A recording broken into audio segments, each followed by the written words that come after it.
During the 2023-24 season, Real Madrid posted $1.1 billion in revenue, the first soccer team ever to surpass the $1 billion mark in revenue, and only $100 million less than the Dallas Cowboys, who have the most revenue in any sport, in any league throughout the world. I'm Michael Ozanian, and I'm a senior sports reporter for CNBC.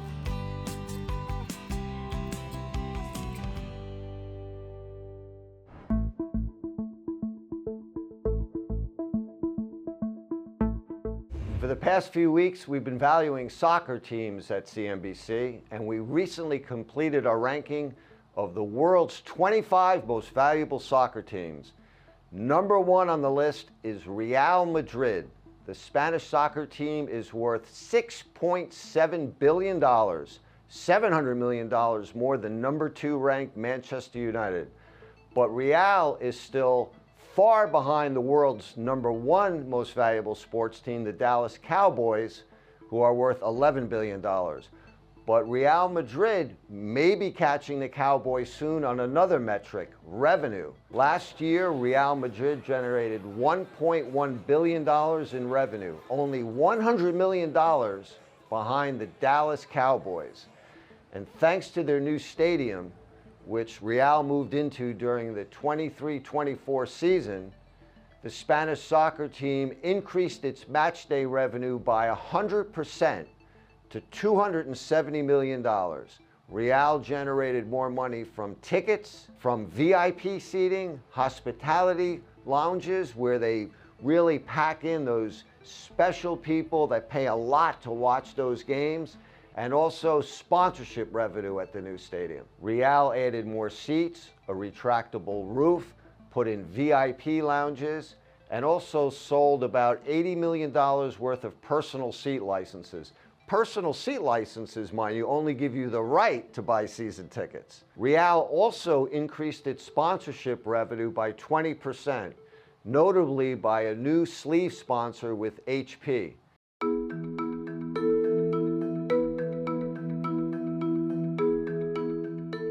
Stadium revenues have become increasingly important in soccer as broadcast revenues have either declined or leveled off. As teams compete for the best players, it's vital that they generate as much revenue as possible from their stadiums.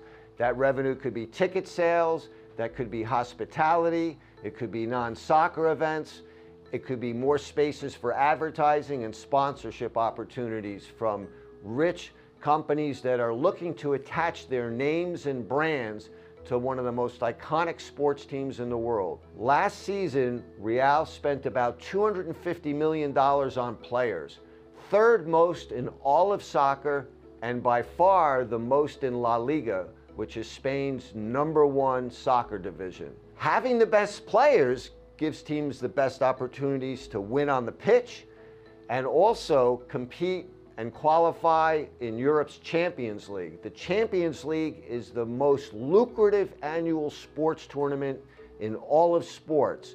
Winning the Champions League can mean an additional $150 million in revenue for a soccer team. So you see the vicious cycle here. Spend on players, win on the pitch, generate more revenue, have more money to spend on players. The key thing in European soccer is, unlike U.S. sports leagues like the National Football League, the National Basketball Association, and the National Hockey League, there's no salary cap. Teams can effectively spend as much as they want on players as long as they have the revenue to do it.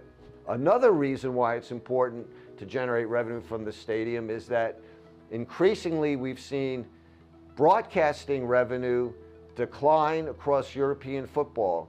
Except for the Premier League in England, the other four major European leagues, Spain, Germany, France, and Italy, have all faced strong headwinds in broadcast revenue. That means the teams are going to have to maximize their stadium revenue in order to compete for the best players.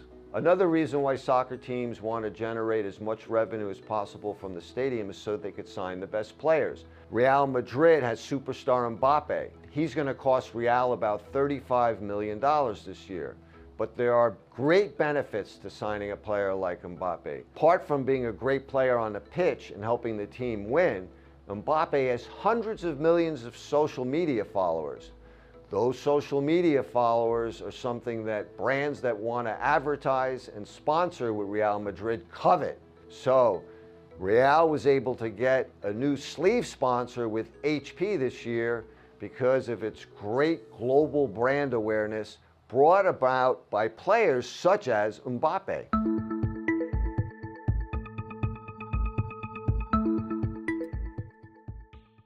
Real Madrid will have a total player wage bill of about $250 million this year, third most among all soccer teams on the globe.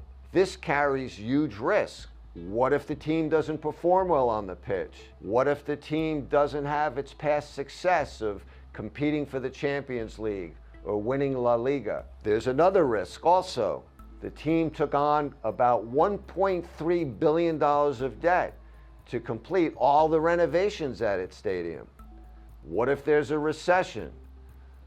What if you have a weak economy and sponsorship falls off, or for some reason fans don't come out to the stadium? The team's going to have a little bit of a trouble then trying to make its debt payments possibly, or generating the revenue that it needs to meet its debt payments, or signing great players down the road. So this great vicious cycle that has been very positive for Real Madrid historically about increasing its revenue, hitting record revenue among soccer teams, bringing in more sponsorships, signing great players, which has then led to a record number of Champions League titles, always competing for La Liga.